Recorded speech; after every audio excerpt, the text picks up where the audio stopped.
Nous sommes Marché Express Bureautique MEB en cycle. Nous vendons pour vous des matériels informatiques tels que les imprimantes,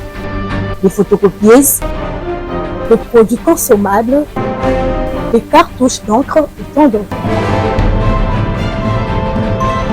Ici chez nous, nous avons une expertise de plus de 20 ans dans les domaines d'impression et de fourniture de consommables informatiques. Sur tous vos achats en ligne, tapez www.congotonnerre.com.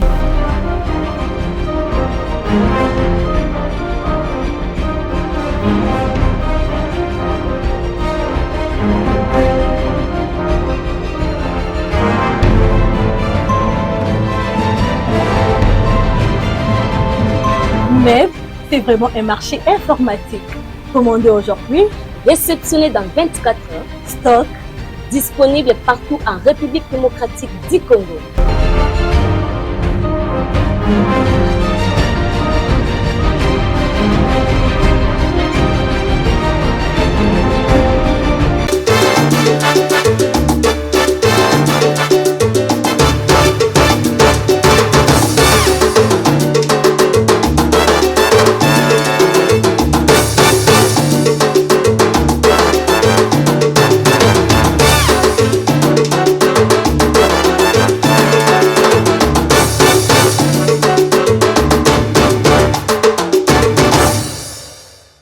Mesdames et messieurs, amis téléspectateurs, bienvenue dans cette belle et grande émission par excellence et un monde écolo, magazine d'actualité. Vous pouvez savoir toujours confiance et la fidélité.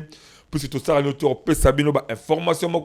et à temps réel. Mbote Congo Kinshasa, Mbote Congo Brazzaville, diaspora partout. La conférence de fidélité, vous pouvez savoir édition Sikango Oyo et Bandi avec un partenaire idéologie. Merci. Nabi ki mo tindi ba voice, ba message ezap tellement ébélé la carte de téléphone en rapport na ba sujet ébélé toto ko betamino na o etali ba église, na o etali ba insécurité, na o etali ba autorité mboka ne bazo kumbela mboka, na o etali réellement choix nini ya ba autorité malame sengeli ba chapu ke ba diriger mboka o et surtout to ko lobela comment ko rajeunir classe politique avec ba joueur moko local. Au lieu de professionnel, local, message est côté et belé. Merci de presque 85%. Pour Mbonda Ekolo, ils ont vraiment magazine où ils allaient rapprocher le peuple, eux, Sarabino et Sengom, eux, qui est autorité Mboka, Bochaka Makati, non, mais Mbonda Ekolo. Depuis qu'on a le sondage, 85% d'accord dans ce sujet auto-Pesaka. Alors, si vous pouvez faire ça dans le monde écolo, et au salaire réellement que vous avez réussite de pouvoir faire tirer du Chilombo pour que 2028 Azala moto ya S5 malgré la guerre d'agression sur la partie S Mboka kuna mozo bunda pour le Kimia mais biso beto za devoir père Luka Kimia ekota. La fois passée mingi bobenga ngai botuna ngai papa Mbonda Ekolo chef automane komona Ibrahim Chams akenda wapi.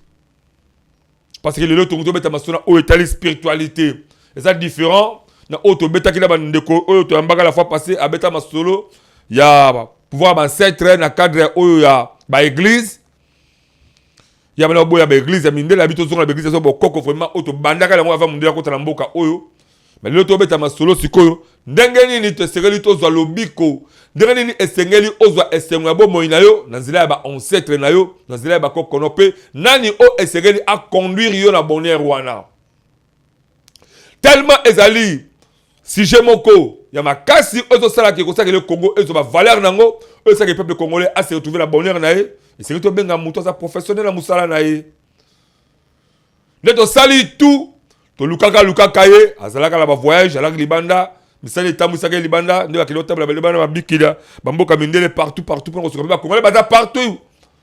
ça yo quand tu vous arrêtes à Kinshasa dans la province cité ba ba za libanda mboka baza besoin ya ba expertise ya bandeko ba saka misala wana zamba sungi pe zamba koka sungi lelo oyo ayo kozonga mais andimi azala ko kita kitila kin première émission de Asala Mbonda Ekolo to pe sembo to yambi to protecter bino Ibrahim Cham c'est ba plan au bolukaka lukaka yeyo to zanaye le grand chef bonjour et bienvenue dans Kata Mondeko le magazine oyo mesana nango. Bonjour ndeko journaliste. En tout cas merci vraiment. Na ndenge na yambi lisusu message na bino koyeba kokutana lisusu liboso na bino. To lukaki mingi parce que batalo benga ba appel normal bon zo ayote. Mais bah WhatsApp d'habitude sur le WhatsApp ça mon base sur le système avec un numéro WhatsApp peut-être pas qu'on partout zalaki. Mais bah t'appelles normal bah les quelques mois mingi bah message de l'auto za on peut la katia plateau boni mo bembo partout tambola que l'équipe boni. En tout cas voyage l'équipe très bien en Ngolo parce que nous tout ça là on a liboso en Ngolo après si ma ancêtre na biso bazara. Et donc voyage et l'équipe vraiment malamu et bah mususu nde ba no benga ba appel normal ne no no zo ngate mais WhatsApp ne zara vraiment ouvert.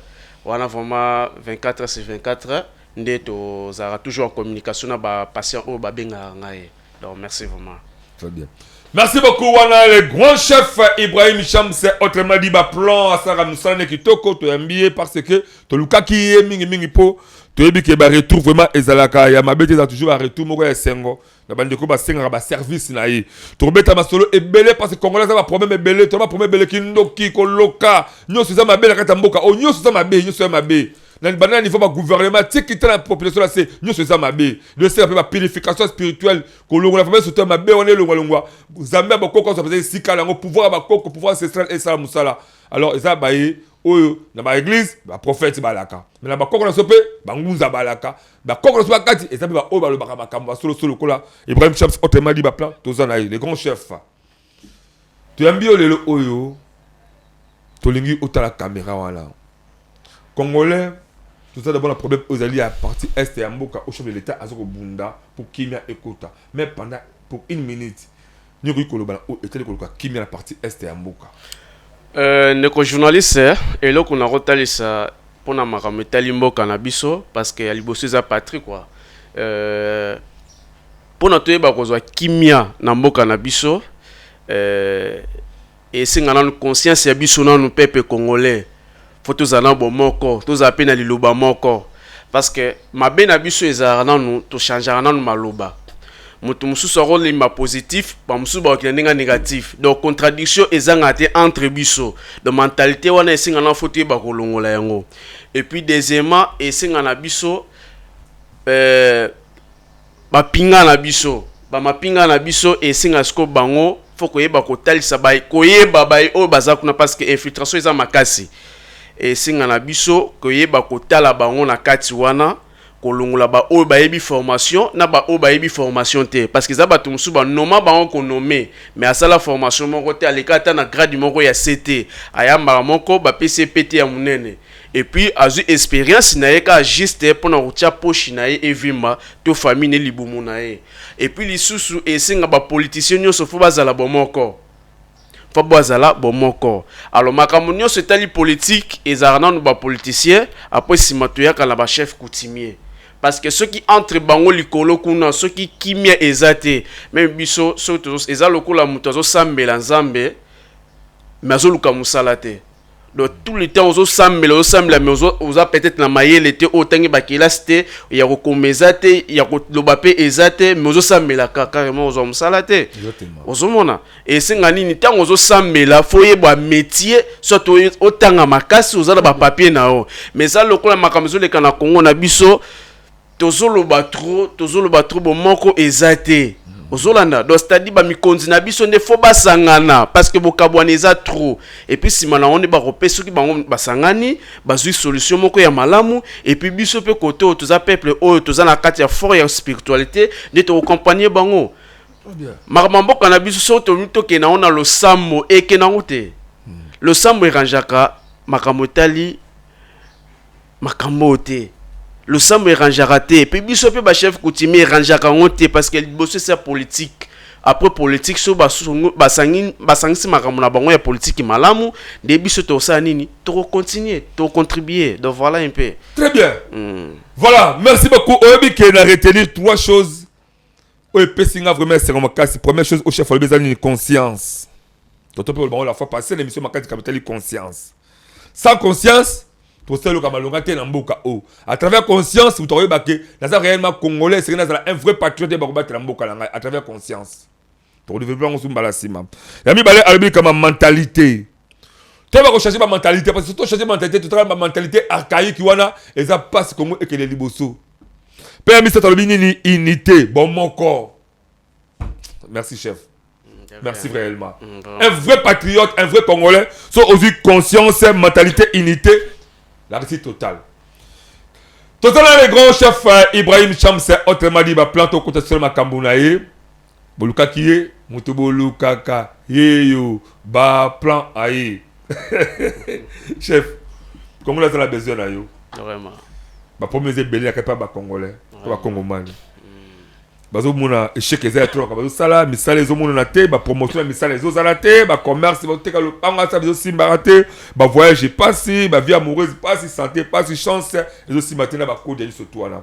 le autre beta les solo ni oyo Congo ko zo réellement et pas facilement pour que à se retrouver na bonheur à vie ndeko journaliste et le connaît na go toko continuer pour na sujet na biso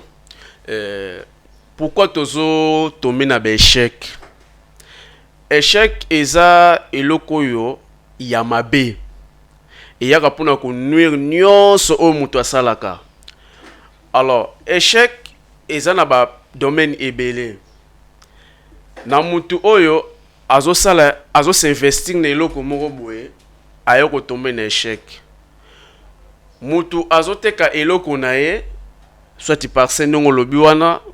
aye kotombe na échec na commerce na ye azotombe toujours na échec.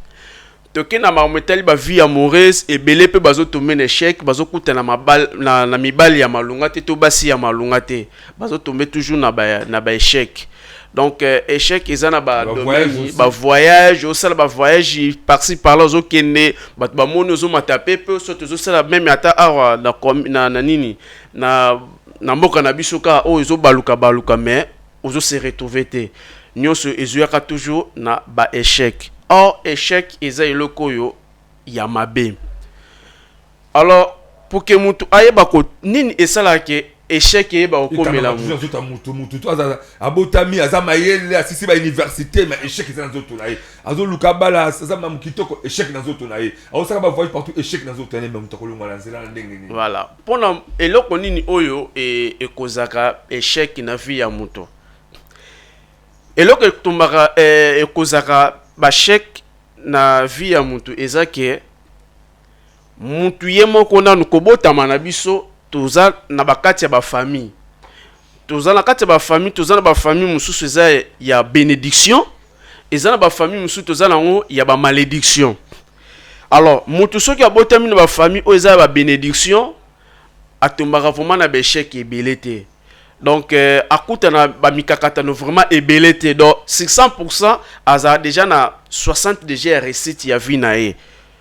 Peut-être le reste érotique la comment rosala ayeba ko bunisa vie na ye et poussana ba faire na ye et mata tout. Mais ba o ba bota na ba famille ba malédiction n'est pas ba problème et la parce que au cause no bien mais ozana eloko moko boy o ezake e ko mema on échec moko boy. Alors baye o babota na ba famille ba malédiction ko bota ma bango pesa na deux sens. Sens ya liboso ezake obotami ba pesio mayele ko be bato ko bonga la vie ezara déjà kati ya libumu ya ba mama na biso. Alors mutu abotami ya liboso akoza la mayele abandi kokola bato bazo sepela na ye aza kitoko abandi kotanga pe ba kelasi na ye vraiment kito senti mutu vraiment mayele ezali na avenir tina ba kelasi bazo sepela na ye ba professeur ba sepela na o bas entourage na o ba sepela no makasi bazo loba nini mwana oyo azana nini azana avenir bazo loba mwana oyo azana avenir. Alors et comme ce ko batiki o sanjour non na moi moment oyo azana no mwana muke échec et yakana mutu sikoyo tango akoma responsable ya vie na ye ndo mona sikoyo ebanisko kokole yo nzoto ndo mona mais comment ozaki mayele metango sisi bakelasi musala ezate okozono pe musala nozo sala wana moyen salaire za malunga ezate okozono pe salaire ya malunga moyen poko kisaba besoin oyo ozolinga ko kisaba projet ba vie na yo progression ezate maintenant ce que vous appelez salaire à malunga Ozo mbongo be mozo salaire. voilà. Donc, oh, ngo banini échec déjà malédiction et yaki déjà à partir de l'ibumé ba maman autant to botamaka. Donc batiki yo o sans jour na moi moment moko ya mukie et yo ko manifester tant siko yo o comme siko responsable ya vie na yo. Ne mona ba mususu azane bien azu musala moko ba moko a santé déstabilité ya vie ne déjà kotisa mona mbaliza moi si. Ozomona OK santé peut-être mon ezanango mais santé peut-être moi si moko bo oza déjà ba malédiction na e de ba problème ezolanda yo ou soit on s'investir na si kamoko boye o ba problème ezala capter wana eza déjà la ki sorcellerie nango yo ko kota place wana na o ya yo na o wana esangani donc ezo tomber toujours na ba échec au monde passe ba échec yaka échec liboso ya vie na biso e uta nini na kati ya ba mabumu ya ba mama na biso. Ozomona tant muta botami ne mona sko ba problème wana et yak sko eza obligé faut ekanga yo donc mutu oko progresser té donc jamais et aucun jamais ata botanga na fachi mais comme na moment moko boye oh mais mutu no botanga na comme na makamon mais yo sko yo zaka boye mo OK luka ye mais pour omona ye e comme problème yo so quand peut-être ba fati mutu asa mutu nanga neni azo bo kisanga bo o eza na ngoyete eza ne ba problème o eza kati na njoto na déjà ne ezo sa nini ezo manifester vous on appelle ce échec et utaka. Alors deuxième échec na biso ya vie et utaka na nini deuxième ko botama na biso eza mutu mususu botamara abotami na azana kizengi ingolo ba ki famille wana eza mabe. De so mo déjà na kata famille bozana kizengi mto Data libota na kata libota na bino déjà même na kata famille famille eza munene ba tanti bazali ba mama leki ba mama kulutu bazali o santé que place wana famille wana eza déjà mabe donc eza déjà ba malédiction na on a kati et ko atteindre bino kaka qui pleuve qui neige OK ne wapi et atteindre yo kaka. Eza batu mususu abotami na famille wana aza déjà sorcier. Donc abotami déjà na kindoki na ye. Ozomona. Donc mutu mususu abotami leo tozomona ba kuluna. Donc somoni pe na kati ya famille kuluna azali c'est-à-dire famille peza mabe parce que obotami bazotangisa yo olingi ke la cité. Tant ozolinga classe cité wana oyekoli le côté lobisko tango no sambela mboka soke bongi est-ce que il peut faut bonga? La kamwe. Okobonga te. Donc c'est-à-dire be chèque yaka déjà wana. Mais au botamina famille oyo peut-être ne kona moko azana sorcier ne kona moko azaki zengi yo mo sikozo progresser est-ce que kolinga o progresser parce que ba o bozana bango déjà baza déjà misala ya mabe carrément yo pour progresser te donc mon passe échec na biso bazo benda yo échec ngolo baki mutu oko progresser te parce que ba esprit wana négatif eza déjà na kati ya famille elinga te mutu a progresser donc ata au déplacé qui sorcellerie to misala ya mabe elandaka place nyonso o bato ba vivaka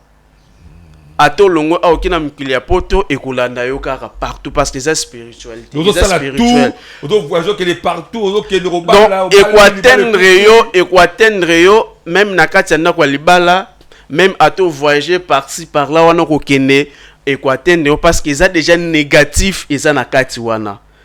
osumona. Donc échec et utaka déjà il ngolo bateke okangani na parce que échec wana ezwaka ndengeni ya liboso tant na pesi explication wana na niveau ba camarade auto zalaka na bango camarade pe akoza pe na misala mabe tant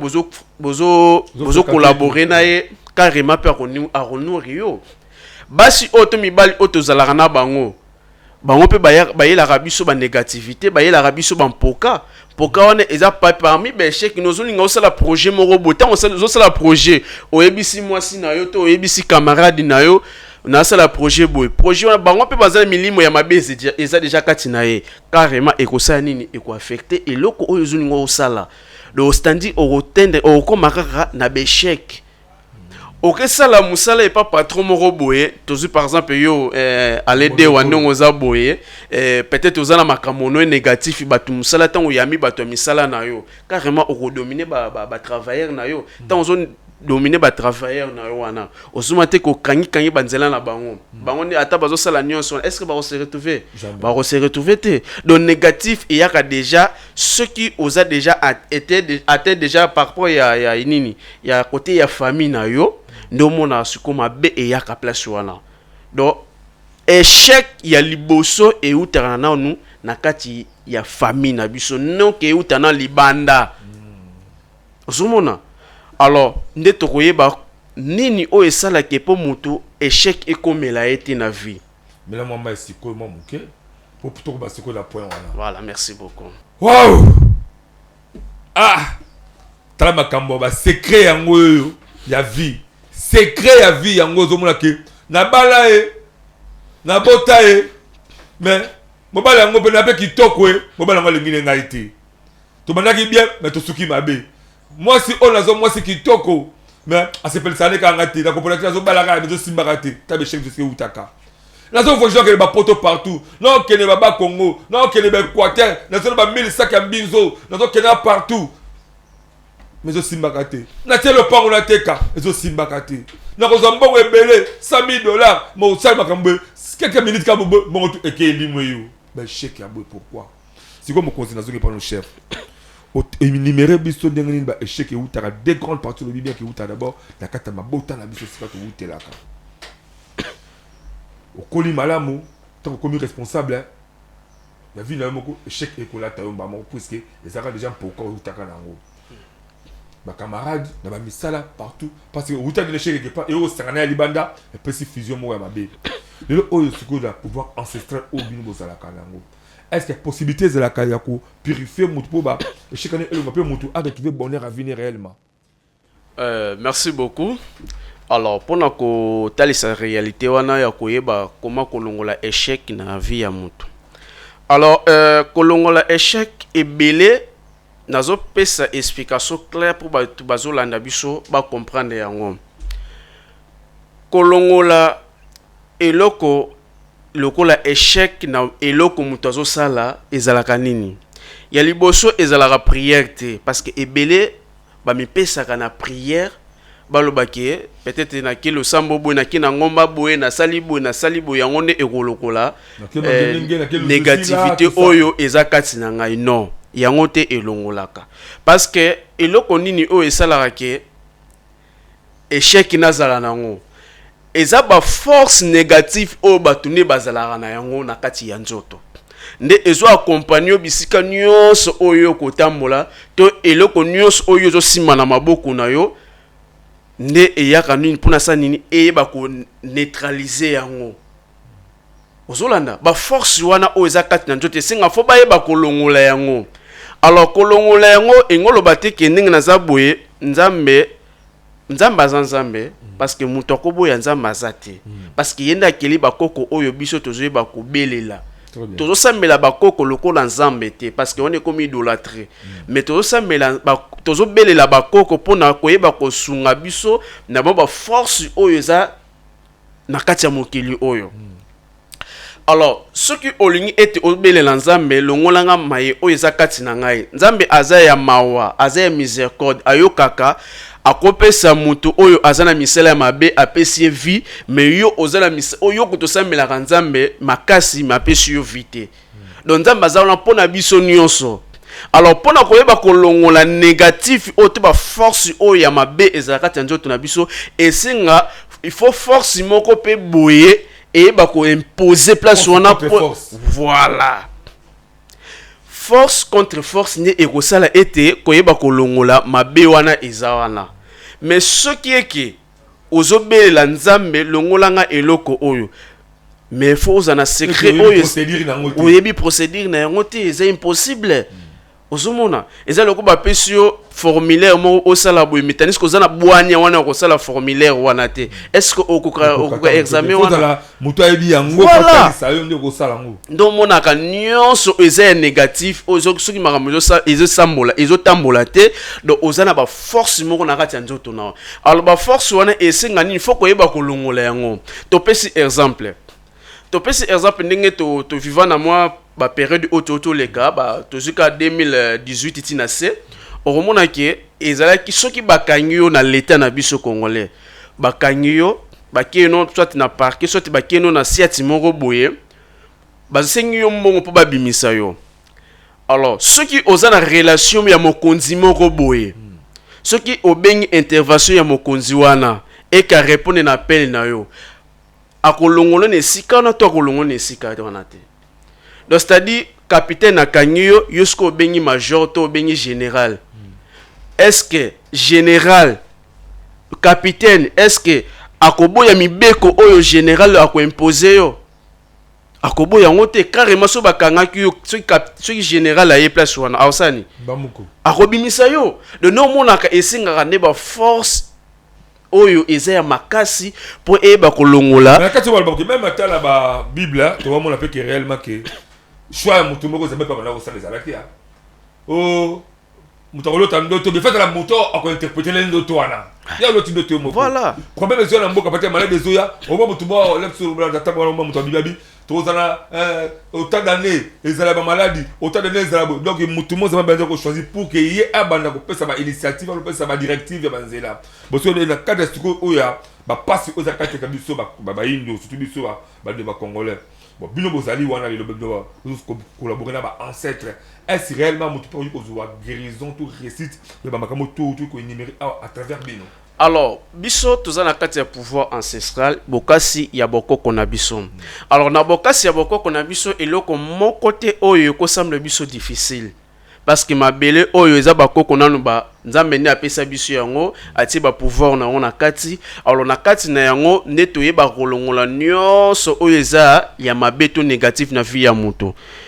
Tozeba kolongola yango. Donc soko sana difficulté. Toza kati ya magie blanche te, toza na kati ya magie rouge te, mais tozo belela ba koko na biso pour que baye ko sala intervention ba longola o nyo seza mabe na kati ya vie na yo. Soki makamoni zo marché te, tokobelela ba koko toza na ba cérémonie o to sala ba cérémonie traditionnelle. Ozolana na kati ya ba cérémonie traditionnelle exemple ba o baboya ka bokoko mais ta obino boboya ka bokoko okomona ke soki na libala mwasi na mobali babalani basali une année 2 à 3 ans bazobota te peut-être bakotina mwana na banzonga na famille na yo na kati ya famille omona bakoko banoko bayetu etu bakosanga na wana bakoloba na banko jise maloba bakosala ba cérémonie na bango wana omona tengo kozonga ndako libala ni asanini aboti azui mwana. Donc eza ba cérémonie o esa nini esa le mara parce que ça pouvoir oui to ça la cérémonie ancestrale ozomona na kati wana ne batu ba sala ignorance ene eza makati na kati libala auto recollecter mais eza libala kaka to benga d'abord mariage coutumier voilà libala ne yangwana libala ne yangwana parce que coutumier ne yazo sangisa entre les deux familles ba sengi ba bois o etikala wana o benga so ba religieux wana ba kina ba bani wana eza libala te wana eza sentiment entre wana eza sentiment. Alors yango monaka ebele bazozwa aza difficulté côté ya libala mwana mwasi aza kitoko tout mais azozanga mabala. Alors toza wana sensé ya koyeba kolonga soki négativiser kati ya nzoto na yo tokoyeba kolongola yo tolongoli yango pardon pour que to pousse mibali to mobali ya malunga a pousse na liboso na yo okamata libala moko ya malamu. Soki osalaka commerce ozolanda so osala commerce et singa na yo nini teba ko purifier yo ponyo surtout osala na purification teba ko purifier total étoile na yo parce que soki étoile les a faible et singa faut ko remonter yango. Alors to koyeba comment te fait to longola eloko wana pour que to pesa yo chance osala commerce na yo ekende malamu parce que na kati ya commerce to zape na ba détail o to yeba ko pesa bato ne na ba ye o ba contacta biso na plus 243 89 55 255 40 nde tokoyeba kopesa mutu explication claire na maye oyo etali commerce na makamotali ba chance parce que ba pouvoir pe ezalaka parce que mutu nyonso singa foza na pouvoir maloba no ezala pouvoir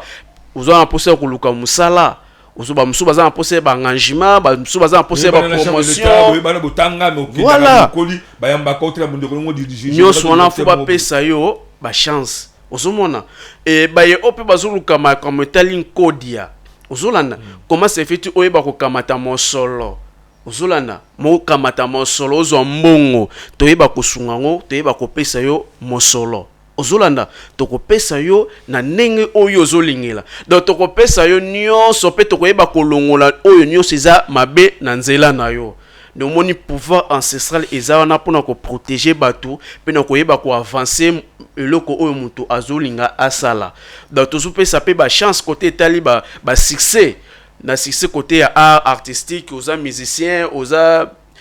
na kati ya cinéma nyonso wana toujours pe ça bino succès ozolanda et puis toze ba kosunga peut-être toza na parcelle na yo était camarade terrain na était camarade toke ba comment ko sala eloko na yo sa nini était kama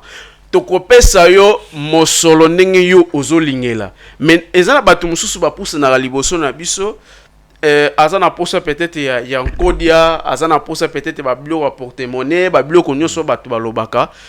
toyeba kopesa yango mais à condition ezala nini mbongo facile na mokili oyo ezalaka te ebele basala la confusion que soit à place mo azana $100 azana $300 $500 malamoko azumongo ebele non mutu oyo tanga pusani liboso na nga nazala clair ko pesa explication parce que na yebi musala na ngai donc tant ozoluka ngai pona mametali vie na yo e ba kozala ozala heureux na kati ya vie na yo et senga na yo faut qu'on respecter ba principe o ezala na kati wana parce que mbongo facile ezala raté supposons on a posé $5,000 mais na yo o dépenser peut-être $300 ou $500 on a posé mbongo wana peut-être dans une semaine. Est-ce que au cours de la commerce moko boye avec $500 ou $300 au cours 5 dans une semaine ou dans 2 semaines au cours de $1,000 na $5,000 est-ce au cours de la commerce wana et c'est impossible. Voilà.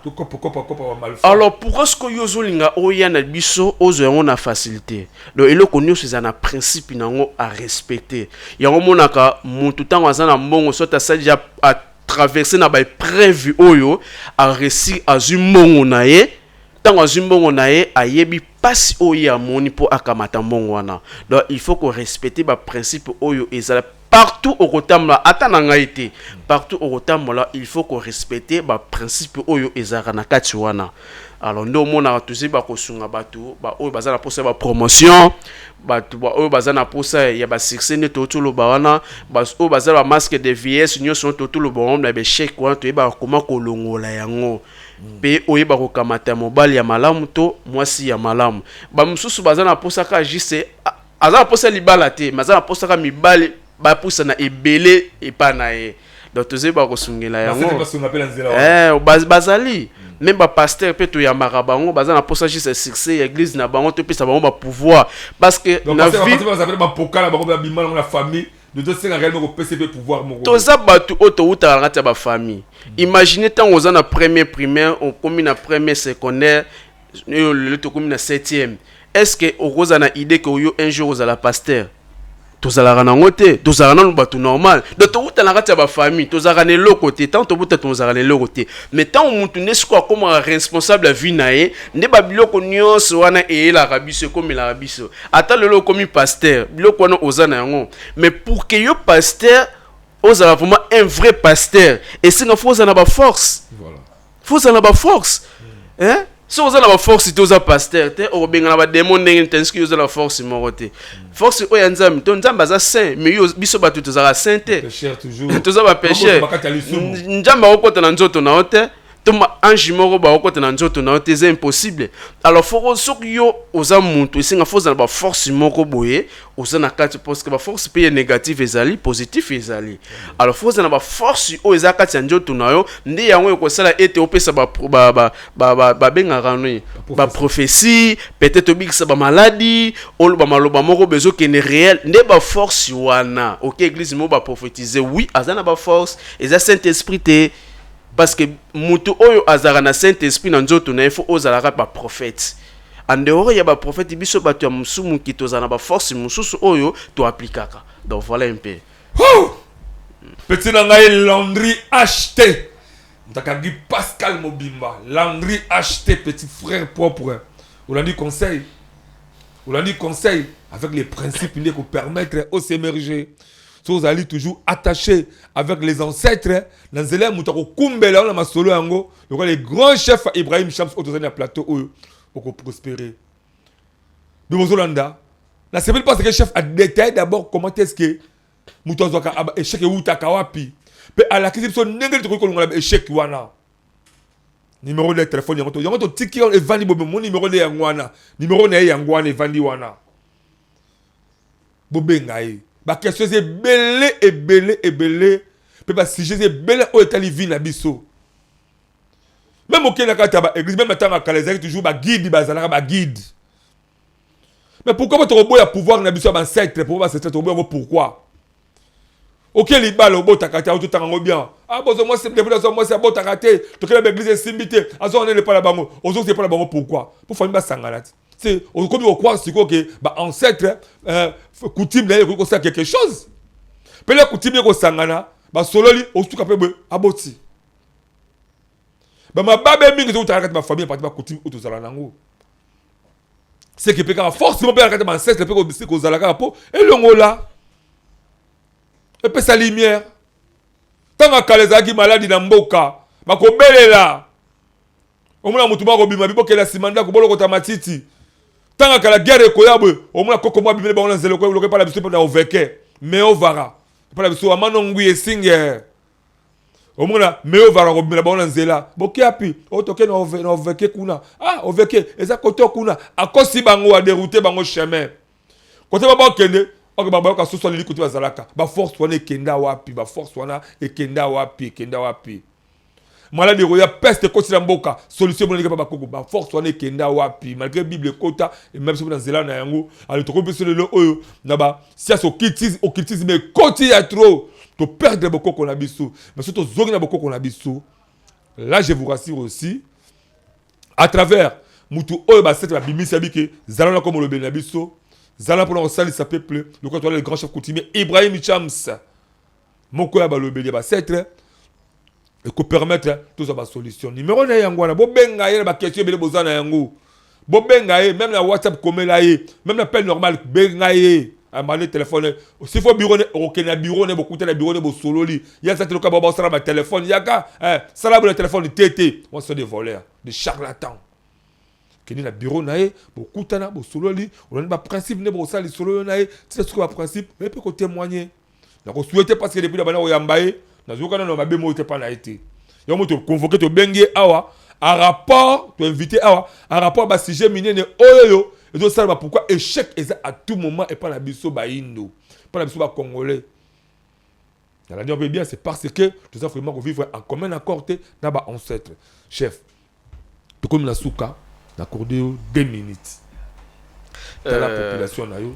solo la bango pour te clôturer l'émission voilà et là qu'on a rôle na ba ndeko o bazota la biso na ba o bazota la biso yamba liboso et na zota sa bango que na vie et singa foko za la après et puis foko za la rapper na guide spirituel parce que soko za na guide spiritualité wana okosala makambo ya malunga te na mokili oyo. Et puis concept na ngana pesa na ba entrepreneur pe na ba homme d'affaires ou ba femme d'affaires. Conseil nazo pesa bango pe les susu bozela raté que beaucoup yi après boyo luka biso. Wana ezaka malbe. Donc tant que ozolinga o entreprendre to ozolinga o sala ba faire na yo et singa foko za déjà na guide spirituel. Oza na proposition na yo fona sala affaire boye bon mongo déjà yango mais faut luka pe guide spirituel parce que guide spirituel a protéger yo pour que makamo oyo ozo sala o tomber échec ité ozolana et prévenir avant que luka no te ko maladie pobika voilà donc et wana conseil on nazo pesa ba yo baza ba entrepreneur na ba homme d'affaires nde nazo pesa commerce et nazo pesa toli na ba wana et puis eloko pe na re soulever biso toza na kati ya pouvoir ancestral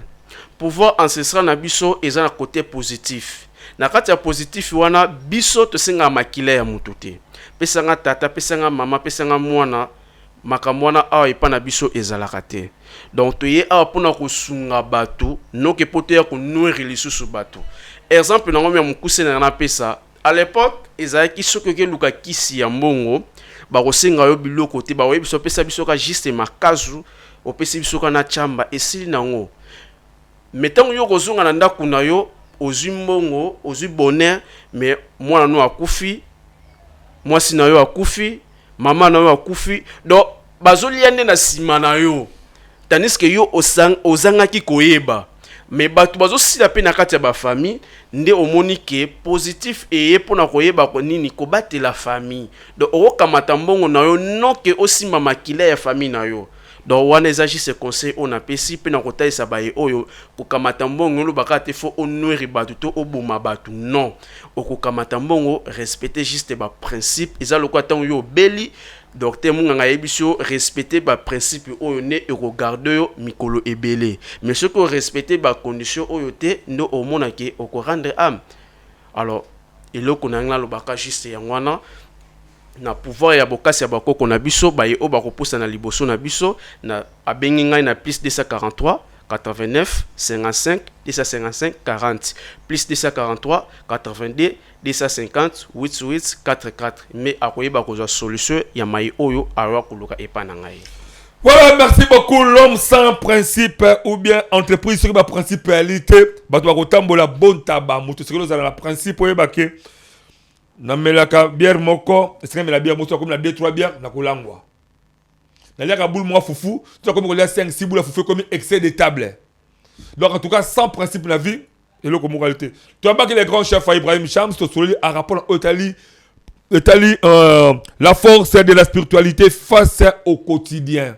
de vivre chaque jour est-ce que la spiritualité ko sunga biso le pouvoir ancestral yango to benga ke to solo na ye nous la force la spiritualité force il y a pouvoir ancestral face à problème autour de chaque jour je crois à ça vraiment clair faut du temps to kata émission au awa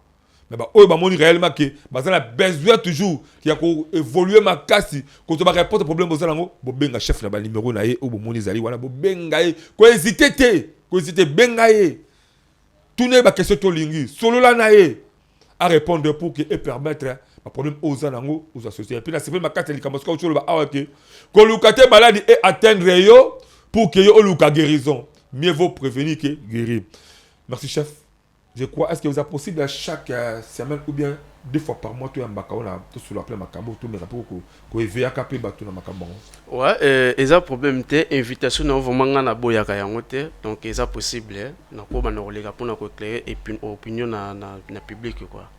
Tu ça la chambre réellement même par semaine une fois ou bien 2 fois par mois, tu es un chef, chaque 2 semaines une fois tu es un macaye. Pour tout sur le canal. Botina ba question, botina ba question même numéro ces années comme d'habitude dans au Italie, pouvoir ancestral, ba force ancestrale, récite dans zela ba koko. Botina ba question ba question même belé na numéro WhatsApp na ngao zela côté on mon décol officiel, mon décol, peut bo s'abonner à mon décol officiel. Botina ba question ba voice la bino. Comme ça, surtout il y a milliers, tu vas exposer la question wana, tu botina ba question avant à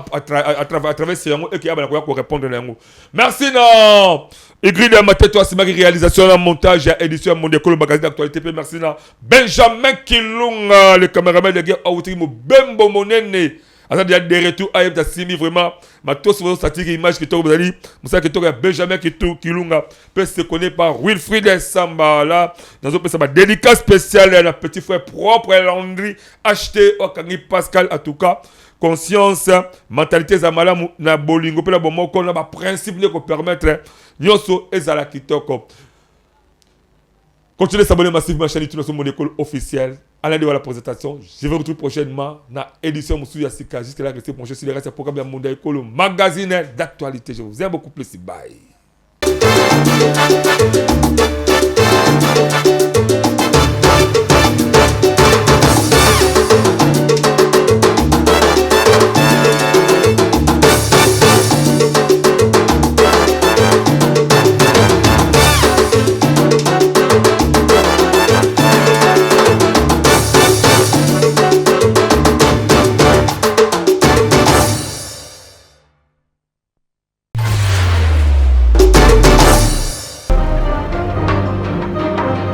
Nous sommes Marché Express Bureautique Med en cycle. Nous vendons pour vous des matériels informatiques tels que les imprimantes, les photocopieuses, les produits consommables, les cartouches d'encre et tant d'autres. Ici chez nous, nous avons une expertise de plus de 20 ans dans les domaines d'impression et de fourniture de consommables informatiques. Sur tous vos achats en ligne, tapez www.congotonnerre.com.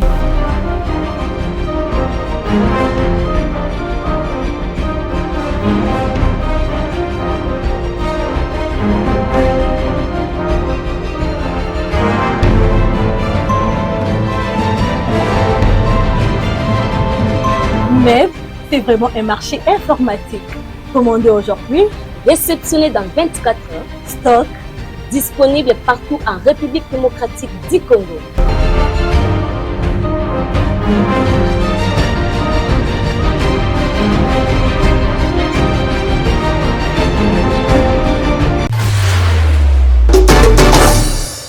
Tu as mis mon mboka na plateau oyo na cadre Congolais congolaise yo mutu ozalaka na idée ya développement ya RD Congo magazine bonda ya ekolo baleki ya Yezu apesi bino opportunité ya koya ko exposer ba vision na bino pona bolamu ya ekolo mobimba botala bino moko tomesana koyamba batu na plateau na biso po mutu na mutu atalisa vision na ye yo mutu oza na ba idée ya malamu olingi mboka ekende liboso magazine bonda ya ekolo afongoleli bino ba porte yaka o contribuer na développement ya mboka RD Congo oyo ayebi ke aza vrai leader sala lokola baninga yaka na plateau na biso parce que eza seule adresse oyo eyambaka ba leader ya makasi pe ya solo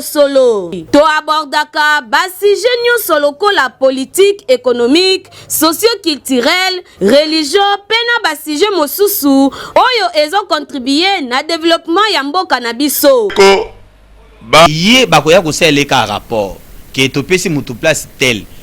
ozomona soki désordre ye eza bino nde bokendaki na terrain nde botie désordre et nos chefs coutumiers ozomona ya on a lobi que makambo wana beaucoup plus to condamné ba chef coutumier te voilà okay. Déboulonnement à la base de ce qui arrive en RDC stylo rouge mais d'abord je vous rappelle que stylo rouge système de oui stylo rouge ya chef de l'état on dit ancré si là qui soit quoi qui dans l'océan pour le bac on a Londres balobaki mo parce que tout ça bana ko satisfaire ba besoin na bango te o ezaki pona ba intérêt na bango tout ça longwe ba na ba luka masina te ba wana za ba mascarade oh non biso population basina totem lokuta ba luka ba poche na bango bazo luka mbongo pona ba à la base à la source to kanga bango siko pena na bandako na bango ezaki te kamba ko za nzela asala mbeba asala likama te ba ko za pena na kata bandako ko aza kuna bazuye baluki baye o ba ko esko pour accuser urbanisme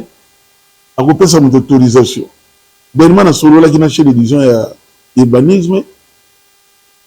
tu connais donc na maziba a cause de cette autorisation de bâtir. A biso comme on en tout cas bourgmestre kanga yango benganga. Suma ba jama wana. Sinde comme pandisango bokeba ba maladie mingi eza ko ta bloc de zali kolia.